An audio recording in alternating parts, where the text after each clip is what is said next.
Hello అండి. నేను మీ Pushpa. Welcome to our Dhanvantara YouTube channel. రీసెంట్‌గా మన కస్టమర్ ఫేస్ చేసిన ఒక ప్రాబ్లమ్ గురించైతే ఇప్పుడు నేను మీకు చెప్పబోతున్నాను. ఆయన మన దగ్గర నుంచి 6 ఏళ్ల బట్టి వాళ్ళ ఫ్యామిలీ హెల్త్ ఇన్స్యూరెన్స్ అయితే మన దగ్గర ఉండటం జరిగింది. కానీ గత 5 సంవత్సరాల నుంచి ఎవ్రీ టైమ్ మన రెన్యువల్ టైమ్‌లో సరే ఇంత తక్కువ అమౌంట్‌తో మనం టాపప్ పాలిసీ తీసుకోవచ్చు. లేదంటే అడిషనల్‌గా సమ్ ఇన్ష్యూర్డ్ ఎన్హాన్స్ చేసుకుంటే ఒక 4000, 5000 పెరుగుతుందన్న ప్రతిసారి కూడా మేడం నాకు ఏ క్లెయిమ్స్ రావు. నేను మార్నింగ్ వాకింగ్ చేస్తాను. హెల్తీ డైట్ తీసుకుంటాం. మా ఫ్యామిలీ అందరం కూడా మెడిటేషన్ చేస్తాము. యోగా చేస్తాము అని చెప్పి ఎన్నో ఎన్నో రీజన్స్ చెప్పేవారు. నాకు కూడా చెప్పడం చెప్తాం గానీ, కన్విన్స్ చేసి వాళ్ళని ఎలాగైనా కట్టించాలన్న ఉద్దేశ్యం ధన్వంతరికి ఎప్పుడూ ఉండదు కాబట్టి, సో సరే సార్ మీ ఇష్టం నేనైతే అడ్వైస్ చేస్తున్నా అని చెప్పి గత 6 ఏళ్ల బట్టి వాళ్ళు మనతో ట్రావెల్ చేస్తున్నారు.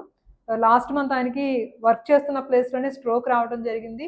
బైపాస్ చేశారు. దాదాపు 13,00,000 రూపాయలు క్లెయిమ్ ఇవ్వటం జరిగింది. సో ఇప్పుడు ఉన్న పలంగా నా కవరేజ్ నాకు సరిపోదు. అనుకోకుండా నాది 10,00,000 పాలిసీ అయినప్పటికీ కూడా నో క్లెయిమ్ బోనస్ కూడా ఉండటం వల్ల నేను 13,00,000 రూపాయలు కూడా నేను క్లెయిమ్ చేసుకోగలిగాను.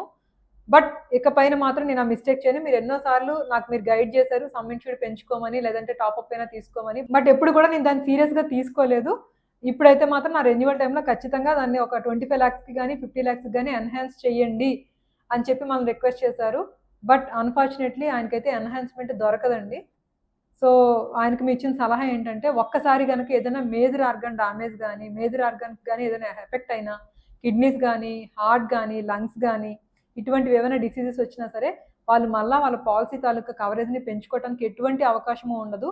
అట్‌లీస్ట్ ఆ పాలిసీ మీకంటూ అచ్చంగా పెట్టుకొని, వైఫ్‌కి, పిల్లలకైనా సెపరేట్‌గా తీసుకోండి అని చెప్పి, వాళ్ళకి కొంత డిడక్టబుల్ అమౌంట్‌తో సెపరేట్‌గా పాలిసీ ఇవ్వటం జరిగింది.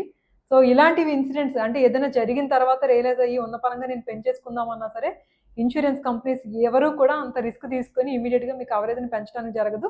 అందులో కొన్ని క్లెయిమ్స్ అంటే ఏదో కిడ్నీ స్టోననో, గాల్ బ్లాడర్ రిమూవల్ అనో, నెక్స్ట్ లేకపోతే చిన్న చిన్న మైనర్ ప్రొసీజర్స్, హిస్టెక్టమీ ఇలాంటిది ఏదైనా జరిగేటప్పుడు మీకు కవరేజ్ పెంచడానికి అవకాశం ఉంటుంది గానీ, మేజర్ డిసీజెస్ గనక ఏమైనా వచ్చాయని తెలిసినా, లేకపోతే ఫిట్స్ గానీ, అల్జీమర్స్ గానీ ఇలాంటివి ఏమైనా ఐడెంటిఫై అయ్యాయని తెలిసినా సరే మీరు పాలిసీని ఇంకా పెంచుకునే అవకాశం ఎటువంటి పరిస్థితుల్లో ఉండదు.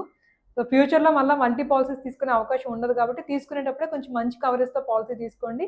ఇంకా అవకాశం లేదు అని అనుకుంటే, బేస్ పాలిసీ ఒక మంచి కవరేజ్‌లో పెట్టుకొని, టాపప్ పాలిసీ అయినా కొంచెం తక్కువ ప్రీమియంలో మనకు దొరుకుతుంది కాబట్టి, టాపప్ పాలిసీ అయినా ఖచ్చితంగా తీసుకొని, ఒక మంచి కవరేజ్‌తో మాత్రం ప్రొటెక్ట్ అయ్యి ఉండండి.